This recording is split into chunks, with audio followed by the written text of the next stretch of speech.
coucou, aujourd'hui je vais me préparer avec vous. Pour tous ceux dans mon autre vidéo qui disaient que je faisais semblant de mettre du produit sur ma peau, c'est juste que c'est une lotion tonique et que le liquide est transparent. Je n'ai pas que ça à faire d'inventer de mettre des produits sur mon visage en fait. D'ailleurs ça va être le sujet de ce Get Ready With Me aujourd'hui. C'est ma vidéo sur la trend je suis ou je fais nanana. Bien sûr que je me suis fait incendier. J'ai fait la trend donc moi en disant que j'ai vécu au Brésil et du coup bien sûr que, mais voilà parce que je trouvais que c'était un peu sympa. C'était un peu original et c'était un peu propre à moi, donc je pouvais partager un peu mon expérience et tout. Donc du coup je me suis permise de faire la traîne comme tout le monde. Et alors j'ai eu le droit à tellement de commentaires négatifs, j'ai pas compris parce qu'en fait la vidéo a grave percé.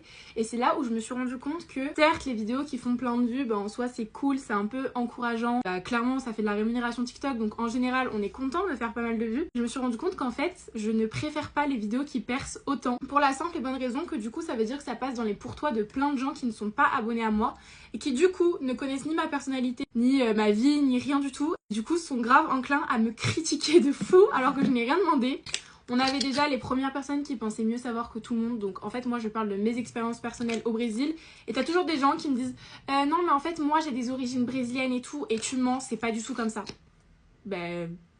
what the fuck, enfin, genre si je te dis un truc c'est que moi je l'ai vécu comme ça, donc pourquoi me contredire? En fait j'ai l'impression que sur TikTok tout le monde est toujours dans la contradiction, genre en mode vous pouvez pas être d'accord avec une personne qui fait des TikTok et la vidéo perce un peu, vous êtes forcément en désaccord avec cette personne. Enfin je dis vous mais je parle uniquement des personnes qui critiquent. Je sais que c'est pas trop le cas d'ailleurs des gens qui sont abonnés à moi, c'est pour ça que je préfère quand c'est que des gens qui sont abonnés à moi qui font la vidéo, parce que je me dis que c'est des gens qui me connaissent un peu. Ils ont pas forcément le besoin de me critiquer parce que s'ils sont abonnés à moi, c'est qu'ils aiment un minimum ma personnalité ou ce que je poste. Bien, on a les gens qui n'ont pas du tout compris la trend, qui disent non mais c'est que pour prouver. Pourquoi à chaque début de phrase elle répète qu'elle est partie au Brésil vivre? Mais c'est la trend. J'ai le droit moi de la faire la trend ou pas? Parce que moi je l'ai vu 40 fois dans Même pour toi. Après on a évidemment la classique des gens qui commentent on s'en fout.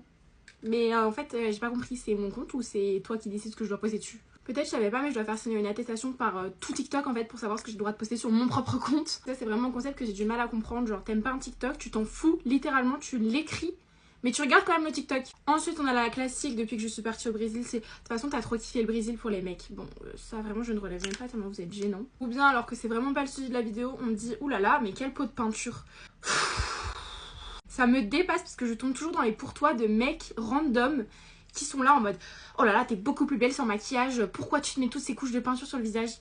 Franchement Franck, tu as l'âge de fonder une famille, fous-moi la paix, je n'ai pas besoin de te plaire en fait. Si tu n'aimes pas mon maquillage, ce n'est vraiment pas ce que je te demande de toute façon. Franchement je vous jure parfois je suis épuisée, je me dis heureusement qu'en contrepartie, même si je préférerais limite que ça perce moins pour que les gens me fassent moins chier, heureusement quand même que je suis rémunérée au nombre de vues parce que bon quand il y a beaucoup de vues il y a forcément beaucoup de critiques et je sais que en étant sur les réseaux on est censé être conscient qu'on s'expose aux critiques, les accepter et tout. Mais parfois il y en a c'est tellement pas fondé que franchement je suis désolée mais c'est pas parce que je suis sur les réseaux que je dois tout accepter. Enfin au bout d'un moment c'est bon quoi. En plus la plupart des gens sont de mauvaise foi, enfin je vais dire au bout d'un moment tu vas critiquer un TikTok d'une meuf qui raconte juste ses expériences personnelles, qu'est-ce que tu peux trouver à y redire en fait? C'est pas comme si je suis en train de donner mon avis sur quelque chose, des opinions un peu risquées ou quoi que ce soit. Je suis en train de parler de mes expériences personnelles. Comment tu trouves le moyen de critiquer quelque chose que j'ai vécu personnellement et tu n'étais pas là? Enfin bref, tout ça pour dire que même si je suis payée moins à faire moins de vues, parfois je préfère largement faire pas des millions de vues et au final n'être que avec les gens qui sont abonnés à moi et qui m'apprécient pour ce que je suis plutôt que de me prendre des remarques dans la gueule dès que je fais une trend basique. Je vous fais plein de gros bisous et à demain.